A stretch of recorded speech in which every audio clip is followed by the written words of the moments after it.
Okay, so there's so much going on, it's hard to know where to even begin. So I'm going to talk about new cases of police brutality slash police killings. I'm going to talk about the protests that's going on all across the country. And I always want to end it with some type of solution or a suggestion on how to improve the situation that we in. I'm not saying that my solutions are the only solutions. And I love dialogue. So if you disagree, feel free to comment.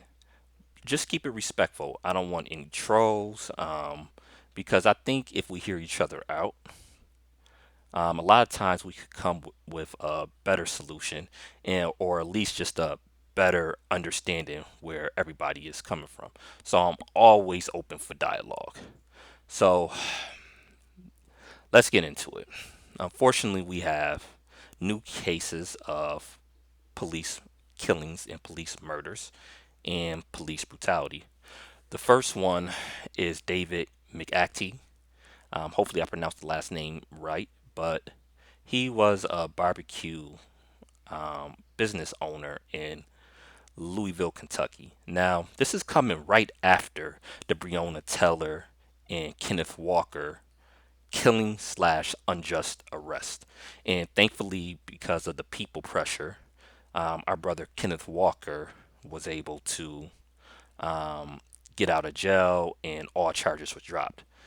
And that's due to the people. So thankfully, he is out.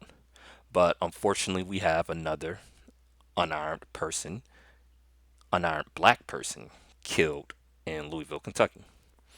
And from everything that's reported, David was an outstanding citizen. He was real well respected in the community. But one thing I want to say, I kind of want to get away from that because even if an individual have a sketchy background, that shouldn't play a part in a police encounter. It should be what's going on in that particular situation, whether this person is beloved in the community, have an outstanding record, or if they have a sketchy record. Was the appropriate use of force used?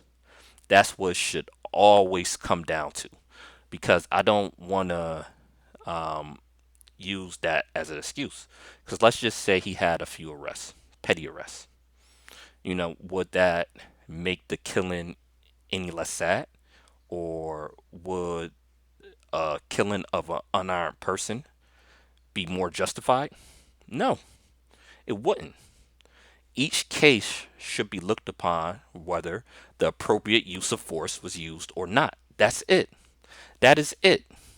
You know, because they tried to use this with Trayvon Martin because he had what, a suspension from school, or maybe smoked weed. It was in his autopsy report that weed was in his. So what? Was was the killing just or not? Let's just focus on that. And if the person was unarmed, not posing a threat, the killing is unjust. And again, I'm going to keep pounding this home. We need a national use of force model where if excessive force is used, appropriate punishment to the police officer that used the excessive force should automatically take place. That's one of the specific demands that I think need to be talked about more. So that's one case. And fortunately, in the other case, Miss Brittany Krishan is still alive, but it was still a horrific video. There's a video out there. She shared it.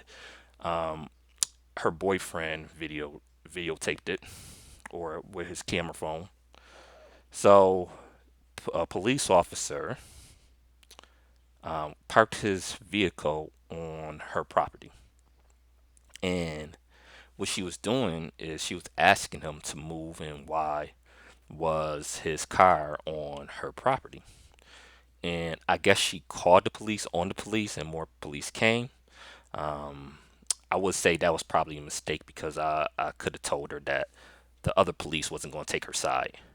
But she had all the rights in the world to ask, "Why are you on my property?" And what the police was doing, they was smirking, they was kind of playing her as a joke. And again, she wasn't threatening. They was far away, no weapons. She was just having a conversation with them. And the problem was the police didn't like the way she was talking to them. So one of the officers came in, rushed her in her home, um, and some of her teeth ended up getting knocked out. It was horrific video. There was no reason, no reason. Definitely watch this video. Again, there was no reason for the police officer to come in her home. She wasn't posing a threat. Just because your ego is bruised or you don't like the way a civilian is talking to you, that's not an excuse for an arrest or any type of violence on the civilian. It makes no sense. This cop should immediately be fired and he need to be arrested for assault. Absolutely. Absolutely. Thankfully, the sister is okay. This happened down in Jacksonville, Florida, by the way. So this need to get more press, and we need to put the pressure on Jacksonville officials and police to do the right thing, and that officer need to be arrested immediately. Now, there's been protests for days and days, and it all stemmed from George Floyd, but that's not the only reason. Everybody like to say this was the straw that broke the camel's back, and I would agree with that. I would agree with that. This is just the catalyst for everything that's been going on in this country for decades on end. Like I mentioned earlier, this is not a new problem. This has been a problem. So one of the issues is out of the four police officers with the George Floyd situation, why have only one been arrested so far? The other three played a significant role in this too. Because once when I first seen the video, I didn't see the whole video. I just saw him with his knee on the back of his neck. But once you get close up, it's even the video's even harsher and um, infuriating than the original video I seen because he had the back of his neck, the side of his neck. Um, there was other officers holding him down as well. I mean, just ridiculous, ridiculous. All those officers involved need to be arrested. Why do police have different rules? Check it, right? For regular civilians, especially black people, if you was there and saw a crime and you participated in it, even a minor role, you get charged too as an accessory, right? So the same rules should apply to police. And I understand police officers have a dangerous job. I'm not one of the people that think police is not needed. I do, but we need a just police department, you know. And I also think they should have the same rules that we have, you know. They shouldn't be above the law at all. And that's a change that need to happen as well. So the other three officers still haven't been charged with anything yet. That's a major problem. And this is why the protests are still going on. But I do want to make a point. It's not just about George Floyd, it's about everything that's going on from police brutality and police killings that have been going on for years on end. Police just violating the rights. I mean, you had police departments that was under federal investigation when they found misconduct. You had Baltimore Police Department. You had the Ferguson Police Department under Obama administration that was under federal investigation, and they found out in Baltimore they was violating the First Amendment and the Fourth Amendment with his proper search and seizure. Um, just your rights just been being violated and nothing been done about it. So This is why these protests, again, are still going on. So, and even like in a small town in Alabama, Dalton, Alabama, there was a federal investigation about whether they was planting evidence on black people, drugs on black people. The report concluded from the FBI under the Trump administration that there no evidence for that, but that doesn't mean it wasn't happening because plant evidence we know have been a tactic that several police officers was using. So there, I mean, you go to the LAPD, you could go to the NYPD, police departments across the country. A lot of them are just corrupt. So, and that's what it is. There's a report that like over a decade ago, that white supremacists was infiltrating police departments, and nobody took it serious at the time. Nobody did anything about it. So, again, this is why these protests are still necessary. And just a quick update on some of these protests. Like where I'm at in Buffalo, last night, two police officers were hit by a vehicle. They was protesting in front of a police station, and you know, there was a police officer ran over in the Bronx. Four police officers were shot in St. Louis. There's all sorts of unrest going on in LA, in DC, in front of the White House. And, you know, again, anger is boiling over. And it's not just about George Floyd. And a lot of it's not just about police brutality.